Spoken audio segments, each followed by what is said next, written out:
She didn't have a food processor. She didn't have an air fryer. She didn't have a smartphone to Google substitutions or watch tutorials, but she had tricks. She had instincts. She had a kitchen that ran like clockwork, not because it was modern, but because she was clever. The 1950s housewife was a master of her domain. She knew how to stretch a roast, how to make dessert from soda pop, how to turn scraps into supper. She didn't waste. She didn't panic. She cooked with confidence, and she passed those tricks down in whispers, handwritten notes and dog-eared cookbooks. Today, we're remembering 10 clever cooking tricks only 50s housewives knew, and we forgot. Because behind every casserole and sandwich was a woman who knew how to make magic with what she had. Number 1. Wrapping sandwiches in wax paper rolls.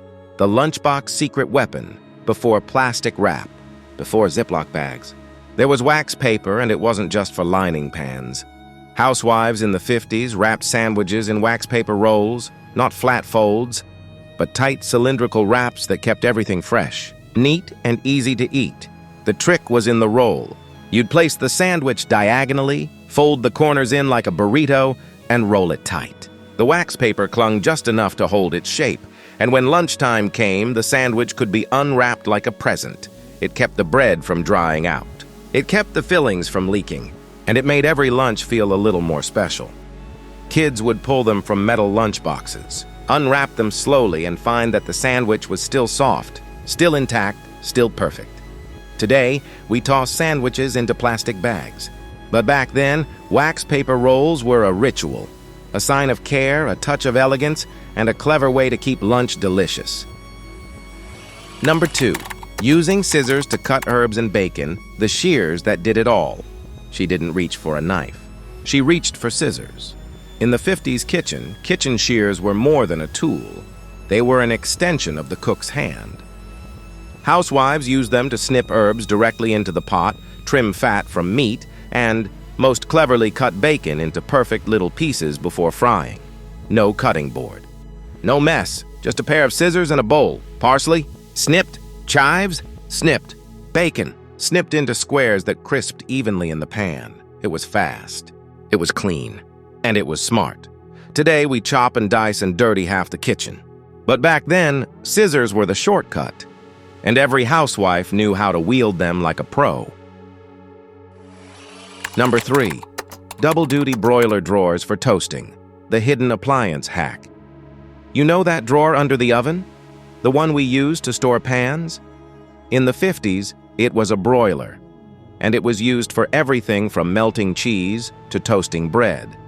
Housewives knew how to slide in a tray of sandwiches, flip on the broiler, and get golden bubbling perfection in minutes. No toaster oven, no countertop clutter, just the oven doing double duty. Grilled cheese, broiled. Garlic toast, broiled. Even marshmallows for s'mores, broiled to a perfect char. It was fast, it was efficient, and it made the oven more than just a baking box. Today, most people don't even know their oven has a broiler drawer. But back then, it was a secret weapon. A clever trick that turned dinner into diner-quality delight. Number 4. Cabbage water broth, the soup base that cost nothing. She didn't pour it down the drain. She saved it. After boiling cabbage for slaw, for rolls, for dinner, housewives kept the water because that water was gold. It was full of nutrients, full of flavor, and perfect for making broth. Add a few onions, a carrot, maybe a bouillon cube, and suddenly you had soup, rich, earthy, and nourishing. It was the kind of trick that came from generations of thrift. Nothing wasted, everything used. Today, we toss cooking water without a thought. But back then, cabbage water was the beginning of something good, a clever way to stretch a meal and feed a family with dignity. Number 5. Soda pop in cake batter, the sweetest shortcut. She didn't always have eggs. She didn't always have milk. But she had soda pop, and she knew how to use it. In the 50s, housewives added soda to cake batter to make it rise, make it moist, and make it taste like something special. Orange soda for vanilla cake. Cola for chocolate. Lemon lime for pound cake. The carbonation acted like baking powder. The sugar added sweetness, and the flavor gave the cake a twist that made it unforgettable. It was a shortcut, a secret, and a celebration. Today, we follow boxed instructions. But back then, soda pop was the magic ingredient, a clever trick that turned pantry staples into party desserts. Number 6. Potato boil water for gravy base, the starch that thickened everything. She didn't reach for cornstarch. She reached for the pot. After boiling potatoes, housewives saved the water. Cloudy, starchy, and perfect for making gravy. Add pan drippings, a little flour, salt and pepper, and you had a gravy that clung to meat, soaked into bread, and made dinner feel complete. It was thick. It was rich. And it came from nothing more than what was already in the pot. Today, we buy gravy in jars. But back then, potato water was the base, a clever trick that turned leftovers into luxury. Number 7. Rendered bacon grease, the jar that lived beside the stove. She didn't throw it away. She saved it. Every time she fried bacon, she poured the grease into a jar, strained, cooled, and ready to use. It was her secret weapon. For frying eggs, for sautéing vegetables, for adding flavor to cornbread, biscuits, and beans. A spoonful of bacon grease could transform a dish, make it smoky, make it savory, make it unforgettable. It lived beside the stove, in a tin, in a jar, in a memory. Today, we fear fat, but back then, bacon grease was gold, a clever trick that made every meal taste like home. Number 8. Celery and onion soup, the base that built everything. She didn't need chicken. She didn't need beef. She needed celery and onion, and she knew how to make them sing. Celery and onion soup was the base for everything. Stuffing, gravy, casseroles, even meatloaf. She'd sauté them low and slow. Add water or broth. Simmer until soft.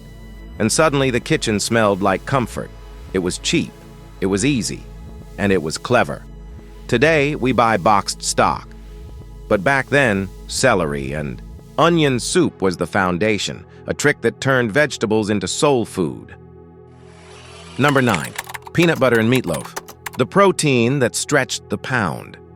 She didn't always have ground beef, but she had peanut butter, and she knew how to use it.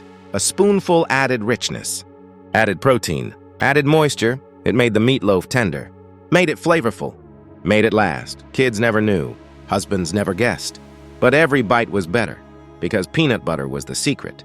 Today, we follow recipes. But back then, peanut butter was the trick, a clever way to stretch a pound of meat into a meal for 6. Number 10. Pan toasting stale bread for crumb coating, the crunch that came from waste. She didn't buy breadcrumbs. She made them. Stale bread wasn't trash. It was treasure. She'd slice it thin, lay it in a dry pan, and toast it slowly until golden and crisp. Then she'd crush it with a rolling pin or pulse it in a hand-cranked grinder until it turned into perfect crumbs. These weren't bland, store-bought crumbs. They had flavor. They had texture. They had soul. She used them to coat pork chops, chicken cutlets, even vegetables. They clung better, fried crisper, tasted richer, and they came from nothing more than yesterday's loaf.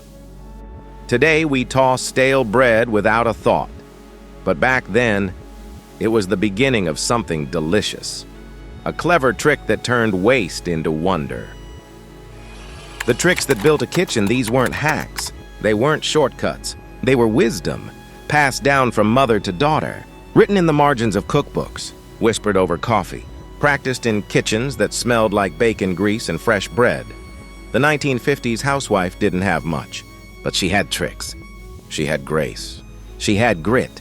She wrapped sandwiches in wax paper rolls because it kept them fresh. She used scissors to cut bacon because it was faster. She saved cabbage water because it was nourishing. She added soda pop to cake batter because it made dessert feel like celebration. She didn't waste. She didn't panic. She didn't need a recipe for everything because she had instinct. And maybe it's time we remembered her. Not just for the meals she made, but for the magic she brought to the kitchen. Drop a comment. Which trick surprised you?